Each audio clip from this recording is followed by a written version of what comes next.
be all in. If you don't value your services and your products, neither will the market. You've got to believe in it first before anybody else will ever pay you for it. Coffee's for closers only. So we've established my proposal is sound in principle. Now we're just haggling over price. Let's see how much we're going for on eBay. It's the same as Dunkin' Donuts. Costs 15 times the price. Welcome to Impact Pricing, the podcast where we discuss pricing, value, and the phenomenal relationship between them. I'm Mark Stiving. Today, our guest is Paul Klein. Here are 3 things you want to know about Paul before we start. He started life with a government job. Oh my gosh. He started and continues to run 3 different businesses, and he has a podcast with a phenomenal name, which is Pricing is Positioning. Welcome, Paul. Hey, Mark, how you doing? Fabulous. Okay, tell us about the government job. What'd you do? I was a secret agent, 008. No. I had one of those typical boring jobs in local government, and that's where my construction background comes from. Is related to construction, building inspection, those horrible inspectors that would come out and tell you to tear your house down or ding you for having permits, and worked my way up through a 20-year career doing the responsible thing. And in my early 40s, or at 40, I realized I was an entrepreneur stuck in a bureaucracy, and I had to get out, and I love the entrepreneurial life ever since then, and have been a K1 non-employee person ever since. Yeah.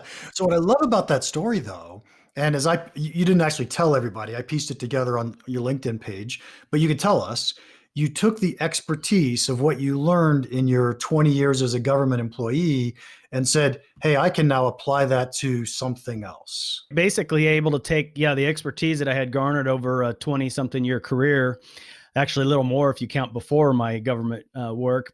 And rather than just sit and cruise and wait for retirement, I said, hey, I can take this piece and not only build a great consulting, high 6-figure consulting business, but I also partnered with my business partner and 3 other partners in a tech company. And we created a SaaS product that serves government entities as well as private entities, solving those same problems that were related to my primary consulting business. So the 2 companies I have is a consulting business that I help clients with. Then I also have a SaaS company that's full on 12 employees. We have a board. I'm just one employee of I show up every quarter and kind of guide the ship, but it kind of runs on its own and it's continuing to grow. We launched that in 2016. It's a true SaaS company. Nice. Okay. So I don't know the answer to this question yet. How did you get into pricing? Boy, that's a great question. But, I've always found myself as being a consultant, intrigued by all the challenges. When I first started out, trying to figure out how to get clients to commit. And there were some things that I had done or learned intuitively over this last, 10 plus years on my own. And then I started kind of coaching and helping other people, other executives, professionals that were going out on their own. And I was always intrigued by how much they were undercharging for their services. So I started studying and reading things, and it came across Ron Baker and Blair Enns and Alan Weiss, and some of the things that they have been talking about for years. Just the light bulb went off. It's like there were things that I was doing intuitively, but I didn't know why. And so I really became a student of pricing and trying to understand it. And through Ron's podcast is how I met you. And boy, your show and your platform has been a great resource, and I've learned even more from you. And so I'm in this path of continuous growth and just enjoy helping other people get over that pricing block and undercharging for their services. Nice. I think we're all pricing students. I certainly don't pretend to know everything. I learn stuff all the time too. So I think that's absolutely brilliant. Why do you think it is? And I find this really unique that people get shocked once they start studying pricing. It's like, oh, I didn't know all this. And yet this knowledge is out here, but nobody knows it. You're so right. I think it's kind of like, I don't know a good analogy other than, with sports. It used to be when you and I were growing up in sports, you played 3 sports. There wasn't a lot of technique. It was just pure God-given athletic ability.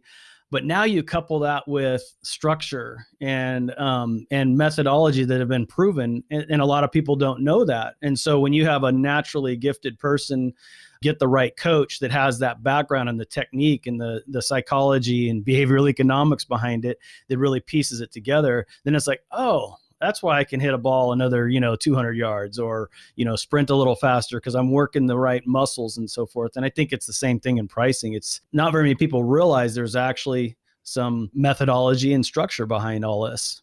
I think that's a great analogy. You can imagine an athlete who may have God-given talent, but hasn't been coached properly. And so they're not going to excel. And yet someone who has that talent finds the right coach. It's like that person takes off. Yeah. I think that's a great analogy. Your podcast is called Pricing is Positioning. Why did you choose that name and what does it mean?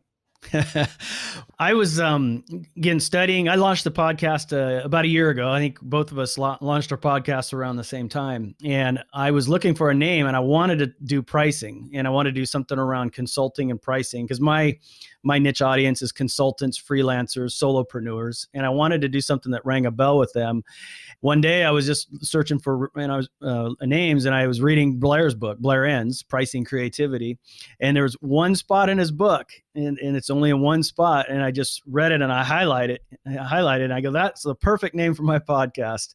And it means so much to me, not in terms of how Blair was explaining it in his book, but it's so much about how you price really positions you for the clients you want to attract. I like to attract Fortune 500 large corporation clients. I'm not that I won't serve mom and pops or lower tier clients. It's just that I want to position myself and my services as such. No different than Walmart does with discount shoppers versus Neiman and Marcus with higher end, higher deeper pocket clientele, so to speak. And so your pricing has a direct reflection on how you're positioned in the marketplace. Yeah. Okay. So I agree with it. And yet, in a way, I disagree with it in the sense that I think positioning should come first. And then we should choose the pricing to say, yes, I'm being consistent with that position. But I think they have to be tied to each other. Yeah. You can't, and that's one of the taglines is you can't just, take a 1970s Gremlin and put $126,000 price on it. You have to provide the value, and there's three parts to every brand: a visual identity, a verbal identity, and a value identity. And if all three of those things aren't in direct correlation with each other, and one of those is out of whack, it's not going to work. And so if you're positioning yourself as a Louis Vuitton purse, but you're selling a Walmart handbag, it's never going to work. I think to your point. Yeah, absolutely. It all has to be congruent. So we're together. Excellent. Why is it that you think solopreneurs tend to underprice themselves?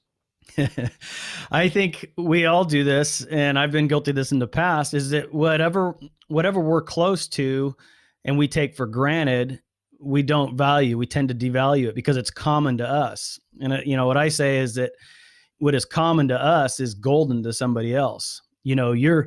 You're a PhD pricer, so you have a very great niche in that one area. And you probably jump on a phone or a podcast with me and talk pricing any day, just like we are now. But the reality is to the right people and the right clientele, that expertise is golden. And it's no different than if you're a copywriter, a marketer, a web designer, any kind of a solopreneur or in that space. Don't take those things for granted. And that's unfortunately what many of them do. And I think I heard this from, I can't remember who I heard it from, but there's a term called selling to your own wallet, and if and we sell to our own wallet or what we think is valuable in our world and not what's valuable in our client's world. And that's that whole thing we could talk about where you want to provide value in terms of what it means to your clients, not what it means to us as the service professional. Yeah. Okay. So I agree with everything you just said. And I find this whole topic fascinating because as I work with coach speakers or consultants or anybody, I find that they absolutely underprice themselves. And so I want to tell you something that I was told the other day, and you tell me what you just heard.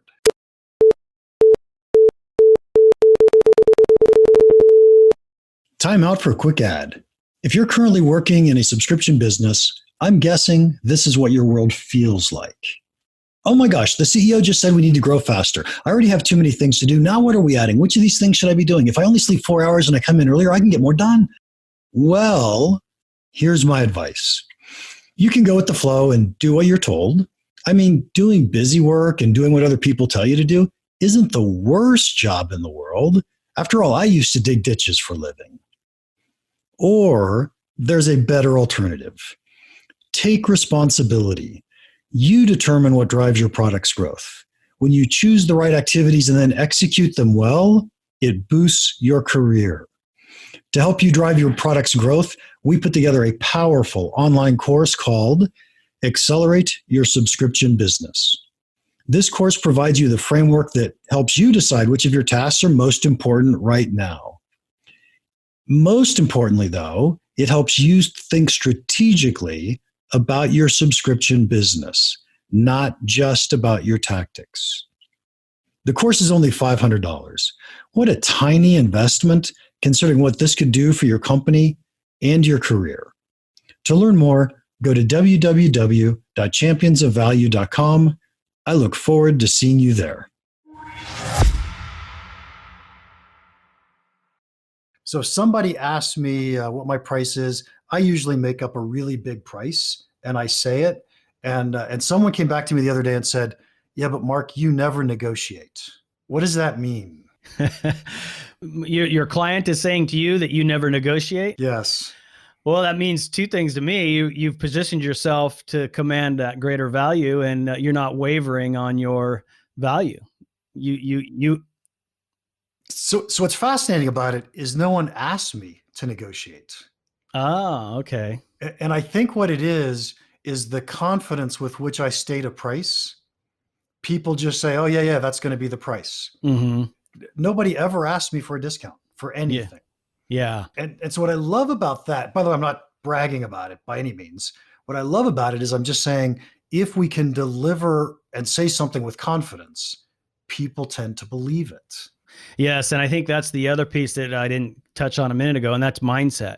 You asked about why people undercharge for their services, and mindset is such a huge part of this as well. Not only do we take for common what we do and our expertise, but we devalue or we don't have the mindset that you're exactly talking about. You need to have that, almost delusional sense of self-confidence, just be all in, and if you don't value it, Alan Weiss said it best. If you don't value your services and your products, neither will the market. You've got to believe in it first before anybody else will ever pay you for it. Yep, that is absolutely true. The problem in our business, and audience, I'm confessing, I find it really hard to do value-based pricing. And here's why I find it hard. Because when I give you one nugget, you're going to go make $10 million. Can I charge you $1 million for that? I'm with you on this, Mark. I haven't brought this up with Ron. He was on my show and I wanted to, but I think there's a value conversation light. They talk about the value conversation and value conversation 2, but I think there's a concept that you and I could probably riff on here real quick. And I think there's a value conversation light, and that is where you're providing professional services to large companies. There's a ton of those types of services that you might charge in the $25,000 or less range. It's still great high-end consulting, 6-7-figure consulting, but isn't related to the business outcome of the entity. In other words, the services that I provided to KFC and Cracker Barrel and JCPenney's and Neiman Marcus, I can't base that on the net revenue that they're going to make over the next year. Not only that, they're never going to share that with me anyway. So I can't be a true value-based pricer in that sense, but I still have a very valuable service that I can provide. It's still focused on value. It's just not in the true sense of a value conversation or value-based pricing like Ron explains it in the accounting world and the marketing world. Yeah, I'm not sure I agree with you in the sense that you couldn't get to value. My gut says that whenever I'm selling a B2B product, I could finally get to a value. I think the problem I have with pricing consulting or pricing coaching or pricing anything is that the value is so huge that it's potentially so huge that it is really, really hard to get someone to say, yes, I'm going to go pay you $1 million for that. Right. And actually, your work, you didn't say this earlier, but your work is in ADA type things where you're coaching people to build ADA compliant facilities. And you could imagine a story that says, if you're not ADA compliant, you get sued, it costs you this much. That's been when I first started out in my consulting business to today, when I still work with clients, that's a sale. So if I have a service package for, $9,500 or $5,500, somewhere in there, it's not uncommon that the average lawsuit or to fight a lawsuit is $15,000 to $25,000. So you can tie an immediate return that's based on value, but it's not in the true sense of the value conversation or value-based pricing. It's more of a cost savings or insurance kind of value, as opposed to value based truly on the income increase, or like in your case, where you're going to make them another $10 million. Right. So I think of value both ways, right? Value is also how much I'm going to save you. Insurance, there's value in insurance. And insurance, what are you going to save me? Well, I don't have to incur that huge loss that I'm going to have. So I think there's value both ways, and you can still have that value conversation. Absolutely. So it's a fascinating topic. I think a key to a solopreneur getting their price is being willing to lose the deal. Yes. Yes. You don't, the least interested person or the least interested principal, if you're, when you probably may have been the same way, Mark, when you first started out on your own, you got a family to feed, you got mortgage coming, you need work. So you get that stench of desperation where you're just like wanting to take anything. And I learned that early on, where I just was like, I was chasing after a big Fortune 500 client that you would know if I said it. I mean, I flew to their headquarters, smoozed them, took them to, and every time he'd meet with me, it was lowering my price. And just working me. And fortunately, I didn't get the job.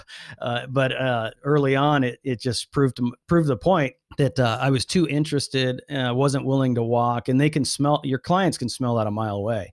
When you're answering every email, calling them back every Friday, to just checking in with you, that's telling, those are signals to your prospects that you're desperate, and you got to be willing to walk, like you said. Yeah. And I think if you're going to choose your client, do you want to choose a really cheap client who's only going to pay you very little and can negotiate the heck out of you? Or are you going to choose a client who cares about quality and is a high-end client? Absolutely. And it's another saying, would you rather have 4 quarters or 100 pennies? So you could serve 100 people, or you could have 4 big fish. I'd rather have the 4 big fish. I love how you have all these analogies. Man. My kids and my wife always give me grief about my analogies, because I don't know where they come from. My mind's just kind of wired like that, I guess. It's a sickness. So I think the thing is, on the big fish story, is if you start negotiating early, if you act like you're going to negotiate, they don't believe you're a quality provider. You're not going to win them. True. Yeah. And especially if you hit them with a price and then you come right back, say, oh, well, we can do it for 25% less. So automatically you've set the tone, and they'll, professional negotiators, they'll wait you out. They'll play that game. And I always say, hey, when you send out an email, if they don't respond for 4 days and then they say, yeah, we need some more follow-up information, wait 5 days.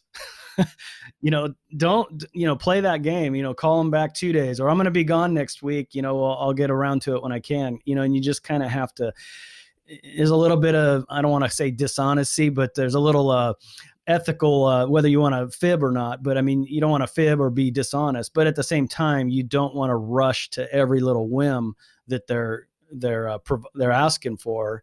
You want to take your time and have that least interested principle in there. Otherwise, you're going to cave and be very unhappy. Yeah, in negotiations, one of my favorite rules: patience wins. And so if you can be patient and wait out the other person, you got a much better shot. And if you're going to look desperate and discount quickly and think you're going to close the deal quickly, good luck. Yeah, and then you're going to be unhappy with it. The client's going to be unhappy probably because you're going to be unhappy that you got it for such a reduced rate, and it just all goes bad from that point. So I think you and I've learned the same lessons over the years. How do we get out of the looking desperate? Because Well, face it, we're desperate.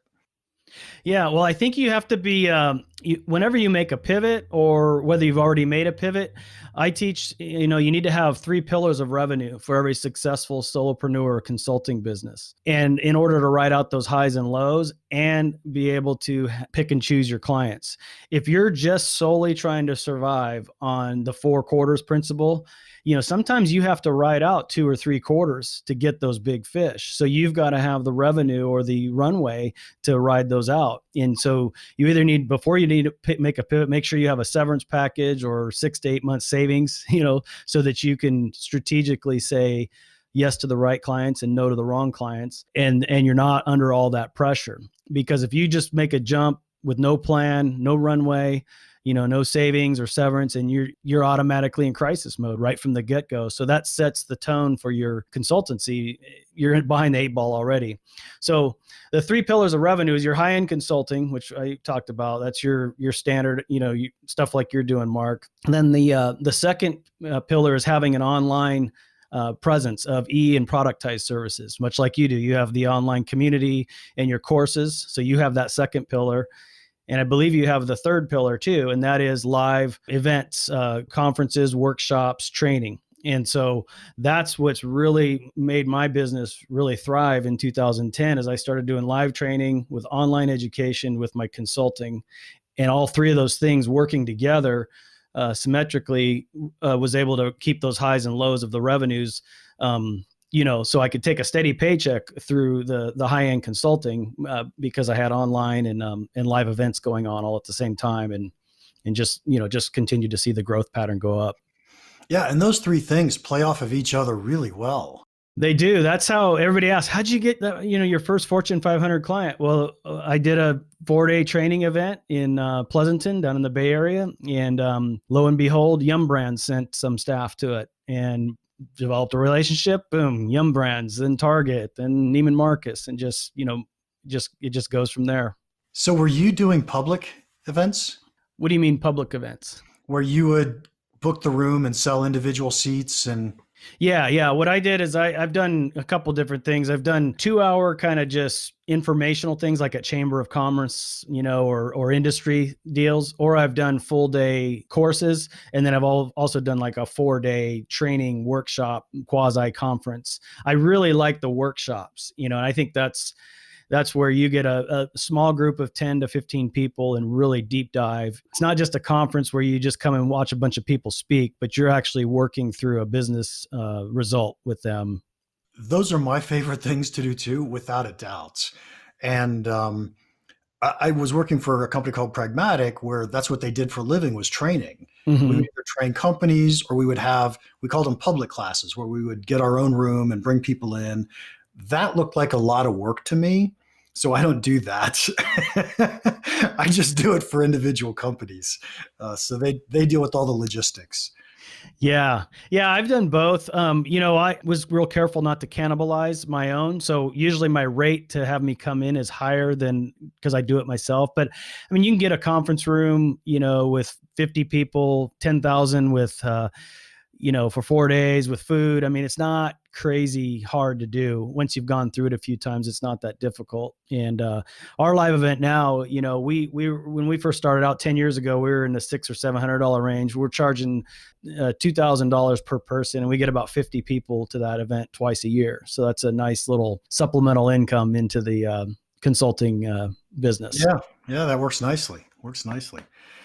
Oh man, Paul, we're going to have to wrap this up, but thank you so much for your time today. If anyone wants to contact you, how can they do that? Yeah, best way is at paulklein.net is my webpage. And then I'm on Instagram, Facebook, LinkedIn. LinkedIn's always a great spot. paulklein.tv is my username, I think, on LinkedIn. But yeah, paulklein.net is the best spot. Or subscribe to the Pricing is Positioning podcast if you're into pricing, right next to impact pricing. And you'll see it. You'll see links to all this in our show notes, I'm sure. Nice. Okay. You didn't know this, Paul, but believe it or not, this was episode 50. This is a milestone. Yeah. You know Nice what? job. You know what? This is weird because I ended up moving you to 50 and I bumped Ron Baker. So you're my 50th too. I'm glad I could bump Ron. Yeah. Yeah, I think yours comes out pretty soon here, and well, I don't know when yours is going to air, so I won't say. But funny how that worked out. We're both It at is. episode 50. Awesome. Well, it's an honor to be here, Mark. I really appreciate you allowing me to come on your show. Oh, it's been a fun conversation. Okay, so let's see. My favorite part. I enjoyed talking about why solopreneurs don't charge enough. Did you have a favorite part, Paul?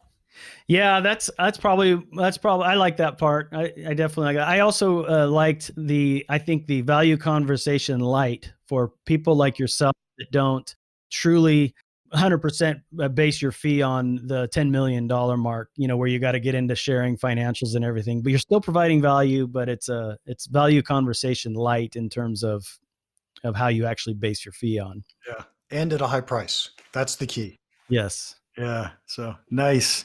And to our listeners, what was your favorite part? Please let us know in the comments or wherever you downloaded and listen. While you're at it, would you please give us a 5-star review? These are hugely valuable to us. Please don't forget, we have a new community at championsofvalue.com. To find that, you can go to community.championsofvalue.com. Completely free. It's a place to make sure you see everything that me and my company publishes. And if you have any questions or comments about the podcast or about pricing in general, feel free to email me, mark@impactpricing.com. Now, go make an impact.